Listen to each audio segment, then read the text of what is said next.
आज मेरे 5-6 सवाल हैं केजरीवाल जी से, इससे पहले कि वो अपने आप को ईमानदारी का सर्टिफिकेट देना शुरू करें और ईमानदारी पर ढकोसला करें, लेकिन प्रश्नों के जो उत्तर हैं वो ना दें, ऐसे तो काम नहीं चलेगा। क्योंकि लोकतंत्र में प्रश्न पूछे जाते हैं और उनका जवाब देना अनिवार्य है।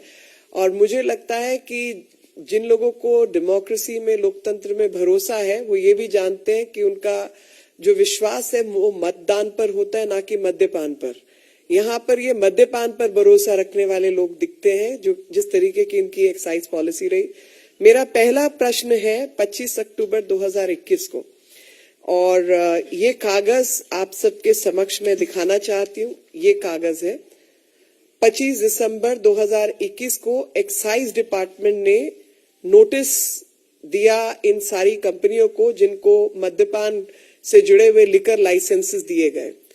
इस पर क्या एक्शन हुआ, क्या कोई काम हुआ, नहीं हुआ, कार्रवाई हुई, नहीं हुई, और इसका क्या इन्वेस्टिगेशन, क्या स्थिति है, ये बताएं। और तारीख नोट कर लीजिए 25 अक्टूबर 2021 को। अक्टूबर 25 अक्टूबर 2021।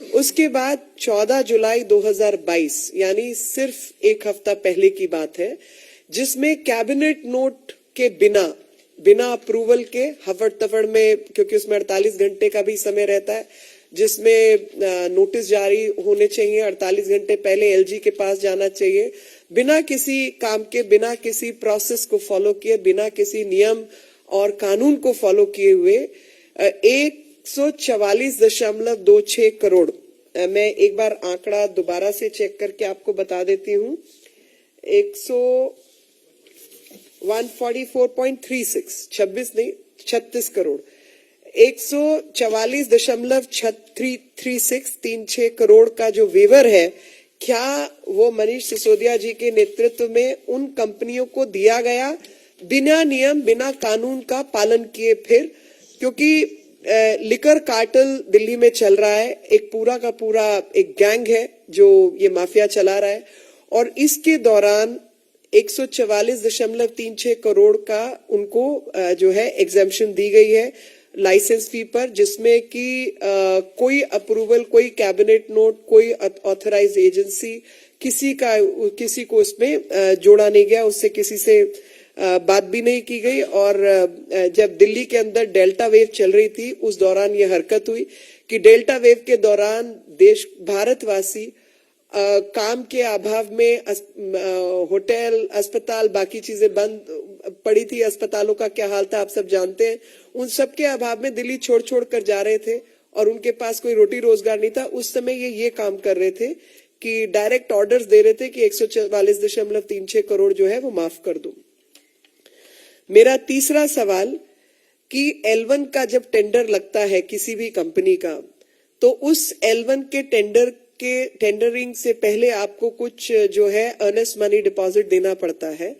वो अर्नेस्ट मनी डिपॉजिट जो है 30 करोड़ का दिया गया एक कंपनी द्वारा, और उस 30 करोड़ के अर्नेस्ट मनी डिपॉजिट को अगर L1 की प्रोसेसेस को फॉलो नहीं किया, अगर no objection certificate airport authority का चाहिए था, कुछ और चाहिए था, आप वो काम नहीं करके आप अपना सरेंडर कर देते हैं, तो जो आपका अर्नेस्ट मनी डिपॉजिट है वो फोरफीट हो जाता है, वो सरकारी खाते में, खजाने में चला जाता है। लेकिन इस केस के अंदर ये जो 30 करोड़ रुपए थे, बिना अप्रूवल, बिना प्रोसेसेस, बिना नियम, बिना कानून फॉलो किए हुए उस कंपनी को वापस किया गया। मेरा चौथा सवाल कि 50 रुपए जो विदेशी अल्कोहल है और खासतौर पे बियर, तो 50 रुपए पर केस की एग्जेम्पशन जो है वो एग्जेम्पशन दी गई बियर के केसेस पर जो इंपोर्टेड लिकर था, विदेश से आने वाला जो अल्कोहल था, लिकर था, उसके ऊपर 50 रुपए पर केस की एग्जेम्पशन, बिना किसी अप्रूवल के, बिना किसी कैबिनेट नोट के, बिना किसी ऑथराइज्ड एजेंसी के, बिना एलजी को सूचित किए, ये 50 रुपए भी पर केस कम किया गया, जिसकी वजह से जो दिल्ली की जनता है, उनके जो टैक्स के फायदे थे, जो उनको पैसा आना था, वो सब जो है जनता के पैसे का लगातार नुकसान किया गया। इसके बाद जो एक ब्लैक लिस्टेड कंपनी है खाओ गली नाम की जो ब्लैक लिस्टेड कंपनी है, उसको इन्होंने 2 जोन्स के ठेके दिए। 2 जोन्स के अंदर ब्लैक लिस्टेड कंपनी को ठेका कैसे दिया, इसकी भी एक्सप्लेनेशन ये केजरीवाल जी तथ्यों के साथ दें तो हम सबको ईमानदारी का सर्टिफिकेट असेस करने में मदद होगी। एक कार्टलाइजेशन जो है टेंडरिंग प्रोसेसेस के अंदर कार्टलाइजेशन बंद होती है कि हम 4-5 लोग तय कर लें आपस में कि हम 4-5 कंपनियां फ्लोट करेंगे और उसी के आधार पर मिलजुल के हेराफेरी करके हम इकट्ठे टेंडरिंग में उतरे और टेंडरिंग प्रोसेस में कि इसको मिले तो मैं पार्टनर, मेरे को मिले तो ये पार्टनर, इस तरीके की जो चीजें हैं वो अवैध है, इलीगल है, गैर कानूनी है। लेकिन आपको हैरानी होगी कि इस सारी जो लिकर पॉलिसी है जिसके अंदर सब धांधलेबाजी हुई है, उसके अंदर कार्टलाइजेशन की प्रोसेस जारी थी। मंगूटा एक कंपनी है, वो मंगूटा कंपनी एक इंडोस्प्रिट और एक खाओगली, ये 3-4 कंपनियों की कार्टलाइजेशन के बाद ये काम हुआ और इन सब के पीछे श्रीनिवास आलू रेड्डी का जो है MSR का क्या लेना देना है, कितने पैसे लगे, क्या है, इसकी अगर वो ब्यौरा देंगे तो जनता को सहूलियत होगी ईमानदार का सर्टिफिकेट असेस करने में। तो आज जो है हम यही बताने आए हैं कि इन सब इलीगल गैर कानूनी चीजों को लेकर जिस तरीके की धोखाधड़ी दिल्ली की जनता के साथ हुई है और जो बहुत बड़ा जो है स्कैम ही कहेंगे, उसका ब्यौरा जो है तथ्यों के आधार पर अगर केजरीवाल जी देते हैं तो हमें जो है सहूलियत हो जाएगी। और इनको ऐसी आफत क्या आई कि इनको अर्जेंट नोट सर्कुलेट करना पड़ा बिना 48 घंटे का नोटिस दिए, क्योंकि कोई भी पॉलिसी नोट है उसमें कोई मरने जीने वाला नहीं, कोई आग नहीं लगी, कोई आपदा नहीं आई, कुछ नहीं हुआ।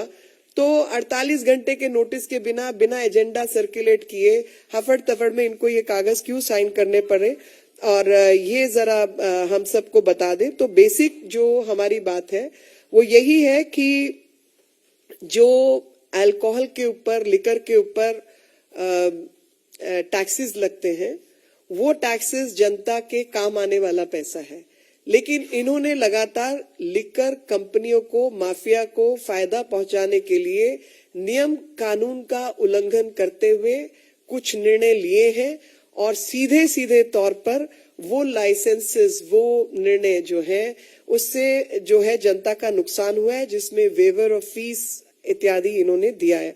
अब इसी बात को मैं जो अंग्रेजी चैनल्स हैं उनके लिए कहना चाहती हूँ कि in a non-confirming manner and even wards, मैं डिटेल में नहीं जा रही, ये सवाल मैंने पूछ लिए है, एक वार्ड के अंदर 2 ठेके खोलने का, फिर 2 से अधिक खोलने का, उसकी भी कोई परमिशन नहीं थी, वो भी इन्होंने काम किया है। जो पीनल एक्शन जिन लोगों के खिलाफ होना चाहिए था वो पीनल एक्शन नहीं लिया गया, क्योंकि उनके जो पेट लाइसेंसेस है वो कैंसिल होने चाहिए, वो नहीं हुए। जो स्कूल आदि हैं उनके आसपास ठेके खोलने का, मार्केट प्लेसेस जहां पे महिलाएं, और जैसे साउथ एक्स मार्केट है, कोटला में ऑलरेडी एक ठेका चलता था, एक और इन्होंने खोला। जनता की हाहाकार मची, महिलाओं के ग्रुप, सिविल सोसाइटी और सबने इसका जो है विरोध किया। बावजूद उन तमाम चीजों के इन्होंने अपनी लाइसेंसिंग पॉलिसी नहीं बदली और जो नुकसान हुआ वो देश की जनता और दिल्ली की जनता का हुआ, क्योंकि इन्होंने लिकर माफिया को लाभ पहुंचाने के लिए जो है पॉलिसी जो है उसको इम्प्लीमेंट किया। और I can only say that all this exercise was undertaken with ulterior motives which do not meet the eye, and what kind of losses have happened to public exchequer can only be, it's only for everybody to guess that what kind of monetary transactions have taken place is what we all wish to understand. And this so-called the sticker of Imandar Sarkar will be given to you later when you decide to answer us on facts. The very first fact is on 25th October 2021, This was a notice issued by Excise Department of Delhi to the companies concerned who were part of the cartelization process in tendering process itself. What happened to this notice? What action was taken? What investigation happened? Whether any action was taken or not undertaken is what we want to understand. And please answer specifically pertaining to the notice and don't talk about Imandar Beiman Sarkar. The second question is on 14 July 2022, 1 week ago, without a cabinet note, without an approval, 144.26 crore was waived off from the liquor cartel. And this was done without adequate approvals, without proper notice to the Lieutenant Governor and other authorities who, as part of processes, approvals need to be taken in a process and rule-bound manner, which has not been done. And then when you issue tenders and someone qualifies under L1, that's the first tender, in those circumstances, there is something called earnest money deposit, EMD. And in case that L1 processee does not process further, does not take appropriate action in furtherance to the intention of participation in the tender, in those cases, the earnest money deposit is forfeited by the government. And in this case, the earnest money deposit was of 30 odd crores, which was waived off. And again, the waiver happened without adequate approvals from the cabinet and other such authorized people concerned. Then 50 rupees per case in case of imported beer was waived off. Now that is a straightaway loss to the exchequer and public money. So he's someone who's been squandering public money. Rupees 50 per case, which would have added to the coffers and the treasury of Delhi government and would have been used by the people of Delhi, was waived off in favor of a company so that foreign liquor could enter the market at a cheaper rate. Then there is another waiver, which was there's a company called Khaugali, which is blacklisted company. How was this blacklisted company allowed to participate in the tendering process itself? And 2 zones have been allocated to this particular company. In the process of tendering, cartelization is prohibited. And in this case, the sincere request is to investigate this particular part, that Manguta is one company, Indospirit is another company, and Khaugali is the third company. These companies formulated a cartel, and through the cartelization process, and at the back, I mean, I have no knowledge, but I would want everyone to investigate. Is this Srinivasalu Reddy, MSR, whose money is behind these companies? That needs to be brought forward, and Mr. Kejriwal can answer. In fact, in respect of cartelization, the blacklisted companies cannot participate. The manufacturers of the alcohol cannot be the distributors. That's another point in the entire tendering process. In this case, the manufacturers were also the distributors. That is where this tendering process was wrong. And all this happened under the leadership of Mr. Sisodia, and Mr. Kejriwal was the one who was chairing these meetings. I think they both need to come forward and answer these questions. खास तौर पर ये तो पता चलना चाहिए कि जो अल्कोहल बनाने वाली कंपनियां हैं, वो कंपनियां कभी भी बेचने वाली कंपनी नहीं हो सकती, तो वो भी टेंडरिंग प्रोसेस से प्रोहिबिटेड है, लेकिन इन्होंने वो काम भी किया. So I think we've asked these questions, and I would request Mr. Kejriwal to specifically answer these questions. ये सब प्रश्नों का वो जवाब दे. तो ईमानदार बेईमानी का जो तगमा है वो तो दिल्ली की जनता आपको लगाएगी और देश की जनता देख रही है, लेकिन इधर उधर की बात नहीं करें और सीधे प्रश्नों का सीधा जवाब दे, तो हम सबको तगमा देने में आसानी होगी.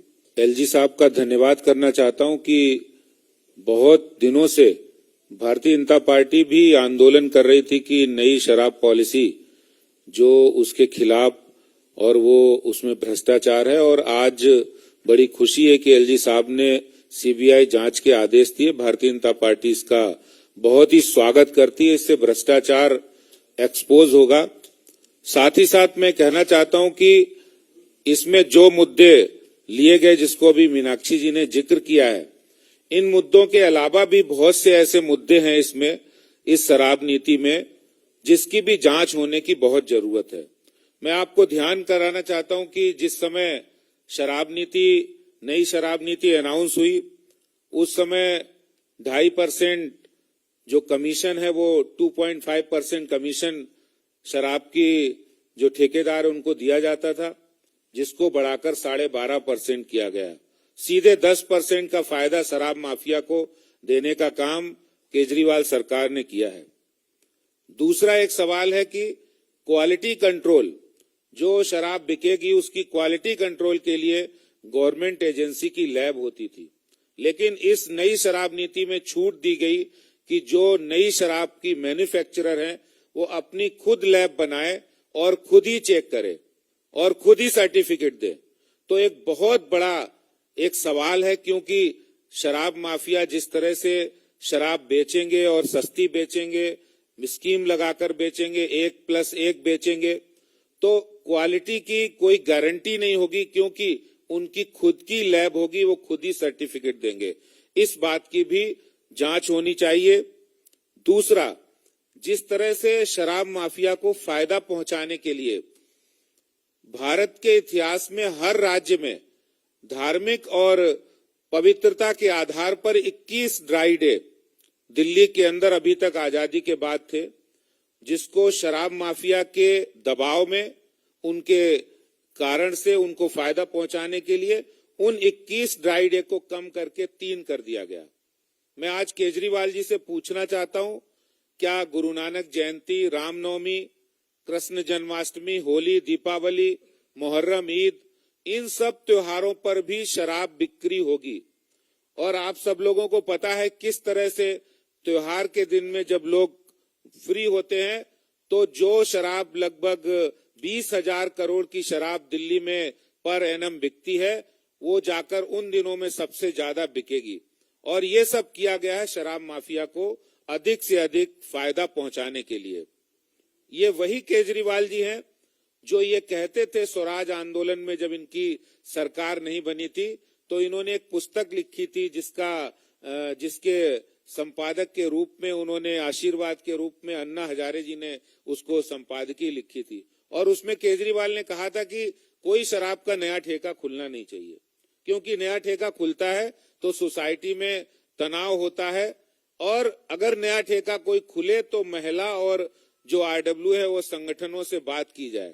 मैं आज केजरीवाल जी नई शराब नीति लागू की, जिसमें 250 से बढ़ाकर लगभग 1000 ठेके खोल दिए।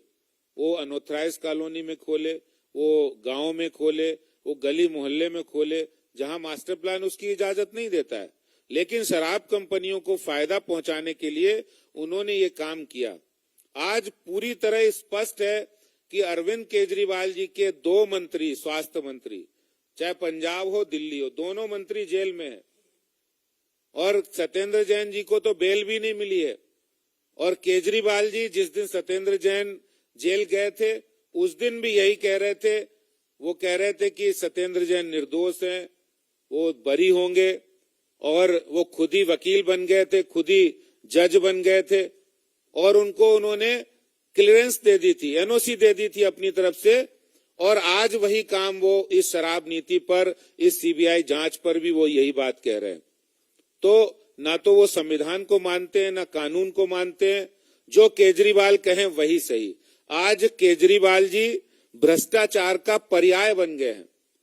भ्रष्टाचार यानी अरविंद केजरीवाल कोई भी पॉलिसी बिना भ्रष्टाचार के वो लाते नहीं है, चाहे वो डीटीसी की नई बसें खरीदनी हो, चाहे वो दिल्ली जल बोर्ड की बात हो। और मैं आपको ये बताना चाहता हूं कि ये मनीष सिसोदिया जी, जो इस लिक्कर पॉलिसी के सबसे बड़े हिमायती है, उन्होंने जिस समय अनाउंसमेंट किया था, उस समय उन्होंने कहा था कि हम इक्वल डिस्ट्रीब्यूशन ऑफ लिखकर इक्वल डिस्ट्रीब्यूशन, कहीं पर शराब के ठेका 10 किलोमीटर है, कहीं 1 किलोमीटर है, तो दिल्ली में हम बराबर दूरी पर शराब के ठेके खोले जाएं, इसके लिए हमें नई शराब नीति ला रहे हैं। मैं मनीष सिसोदिया जी से पूछना चाहता हूं कि आप इक्वल डिस्ट्रीब्यूशन, आप पानी वाटर की लिए आप सरकार में आए थे, जनता ने इसलिए चुना था। इक्वल डिस्ट्रीब्यूशन आप राशन के लिए आए थे, इक्वल डिस्ट्रीब्यूशन आप सीवरेज सिस्टम के लिए आए थे। शराब की इक्वल डिस्ट्रीब्यूशन के लिए जनता ने आपको नहीं चुना था, लेकिन आपका काम, आपका इंटेंशन गलत था, क्योंकि आपको हजारों करोड़ रुपए शराब माफिया से पैसा लेना था, भ्रष्टाचार करना था, इसलिए आपने ऐसी पॉलिसी की। मैं एक बात का जिक्र और करना चाहता हूं कि जिस तरह से सिसोदिया जी और अरविंद केजरीवाल दिल्ली के एजुकेशन मॉडल में एक बात करते हैं हैप्पीनेस क्लास की। आपको पता है हैप्पीनेस क्लास क्या है? ये हैप्पीनेस क्लास इनकी है कि बच्चों को ज्यादा से ज्यादा शराब पिलवाओ, ये उनका हैप्पीनेस क्लास का मॉडल है। और इसीलिए आज जब अनऑथराइज्ड कॉलोनी के अंदर शराब के ठेके खोले गए, महिला संगठन आगे आए और उन्होंने विरोध किया, तो आपने भी देखा होगा कई जगह बाउंसर बुलाकर, गुंडे बुलाकर उन महिलाओं को, बहनों को और उन युवाओं को पिटवाया गया, क्योंकि केजरीवाल जी चाहते हैं गली मोहल्ले में युवा शराब के नशे में डूब जाए और फिर वो सही बात नहीं कह सके और पढ़ाई लिखाई नहीं कर सके। ये काम अरविंद केजरीवाल सरकार ने किया है। मैं आज सीबीआई जांच का तो स्वागत करता ही हूं, लेकिन केजरीवाल जी से पूछना चाहता हूं कि जिस तरह से आपने बेशर्मी ओढ़कर उस अपनी बातों को हमेशा सच कहने का कारनामा करते हो, पंजाब में जाकर आप कह रहे कि नशा बंदी करेंगे, गुजरात अभी गए, कह रहे यहां पर शराब बंदी है, हम इसको अच्छी तरह लागू करेंगे। ये दोमुहा, ये दोगलापन आप छोड़िए। दिल्ली के अंदर जो आपने हजारों करोड़ रुपए का भ्रष्टाचार किया, उसका सच्चाई तो सामने आने ही वाली है। ये जो शराब की नई नीति है, इसके कारण से जो हजारों करोड़ रुपए भ्रष्टाचार करके इसका फायदा जो पंजाब में और आम आदमी पार्टी को मिला है, वो सिर्फ और सिर्फ उन्होंने अपने फायदे के लिए नई शराब की नीति लाए हैं। मैं इसकी सीबीआई जांच का बहुत स्वागत करता हूं। और एक बात जरूर कहना चाहता हूं केजरीवाल जी कि डुबा दी दिल्ली दारू में, आपने डुबा दी दिल्ली दारू में, पर पानी तुम न पिला पाए। ठेके तुमने बढ़ा दिए, पर स्कूल एक भी न बना पाए। पीने की उम्र घटा दी तुमने, पर प्रदूषण तुम न घटा पाए। और नशा बांट दिया युवाओं में, पर रोजगार तुम न दिला पाए। सर जी, आपके इन करतूतों में निश्चित रूप से बहुत बड़े करप्शन और भ्रष्टाचार की बू आ रही है। और मैं आज भारतीय जनता पार्टी की ओर से कहना चाहता हूं, केजरीवाल जी चुप हम नहीं बैठेंगे। कल हम एक प्रचंड प्रदर्शन दिल्ली में इस पॉलिसी के खिलाफ, जिस तरह हमारा आंदोलन चल रहा था, हम एक प्रचंड प्रदर्शन करने वाले हैं। कल केजरीवाल जी के ऑफिस पर, घर पर, कहीं पर भी निश्चित होगा, हम इस प्रदर्शन को करेंगे। यही बात हमें कहनी है। Say all I can say at this moment is that the documents are there, signatures are there. People who were involved in the policy change without taking adequate permissions is all there. One of the ministers is in jail, who on the charges of money laundering. Other minister's name is cropping up in excise related issues.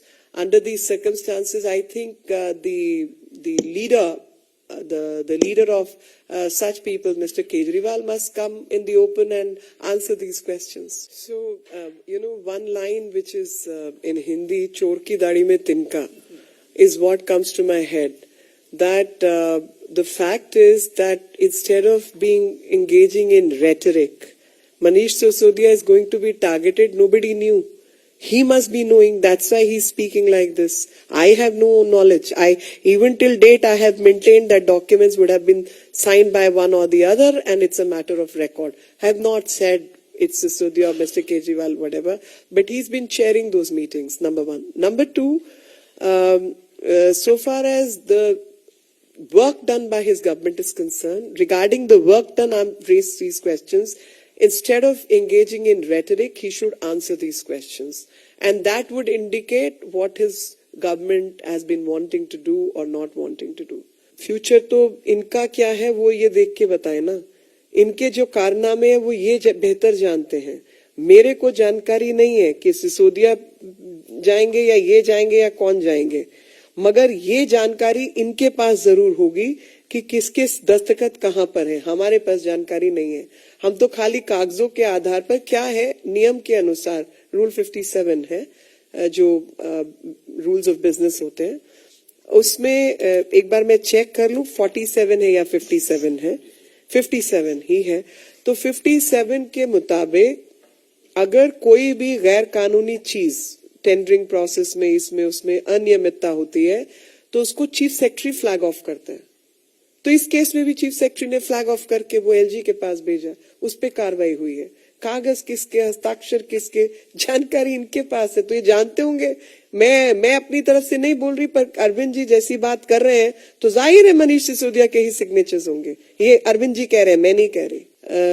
हम किसकी औलाद है, वो किसकी औलाद है, ये बादशाह जो है एक मुख्यमंत्री को शोभा नहीं देती, खासतौर पे जब वो मेयर्स का कार्यक्रम अटेंड करने के लिए सब नाटक कर सकता है. लेकिन विषय बहुत छोटा सा है कि जो सवाल आपसे आपकी लिकर पॉलिसी के पूछे गए हैं, आप बताइए 140.36 करोड़ आपने क्यों छोड़ा. आप बताइए 50 रुपए पर केस आपने क्यों छोड़ा. आप बताइए कि जहां टैक्स जो मिलता था हिस्सा लिकर वालों को 2.5% मिलता था, आपने बढ़ाकर 12.5% क्यों किया. आप ये या 10% जो टैक्स उनका था उसको घटाने का काम क्यों किया. आपने पैसा वापस क्यों किया, अर्नेस्ट मनी को वापस क्यों किया. ये सब चीजों के जवाब दीजिए ना जी. बाकी चीजें तो जांच का विषय है. मुद्दों पे बात कीजिए, क्योंकि इस देश में जो नियम कानून बने हैं वो हमने नहीं बनाए.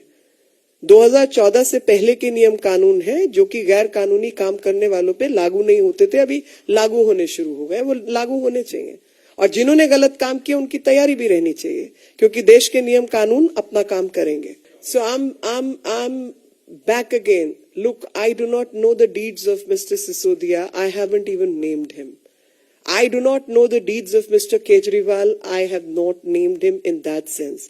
I have only named the people that he in his leadership position, if there is a malpractice happened, who are the direct beneficiaries in those malpractices? Who are the people who have made a fool out of the public money, who have usurped the public exchequer's money? That's what they need to answer. They need to answer on these questions.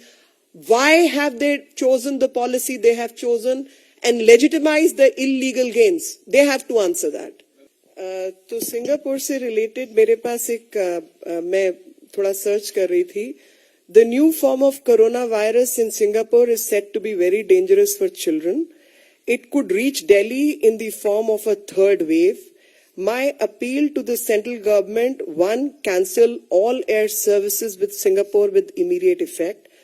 2, work on vaccine alternatives for children on a priority basis. The Delhi Chief Minister said in a tweet in Hindi on Tuesday. And Singapore के जो foreign minister थे Vivan Balakrishna also slammed Kejriwal, saying politicians should stick to facts. There is no Singapore variant. This is the history of this man. This is how he's treated Singapore in the past. This is how he tried to create rift between India and Singapore, which is a friendly nation. Do you trust this person? I have nothing more to say.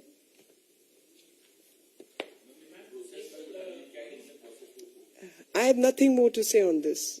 जो cabinet note तैयार होना था उस पर कोई फर्जी note नहीं sign कर सकता था. मेरे साथ बिदुड़ी जी बैठे हैं. कैबिनेट नोट पे इनके हस्ताक्षर नहीं चलते. कैबिनेट के ही हस्ताक्षर होते हैं. जिन प्रश्नों का सवाल जो प्रश्न इनसे पूछे गए हैं उसका सीधे सीधे जवाब दें और दिल्ली की जनता, देश की जनता तय करेगी कि किस तरीके के लोग हैं.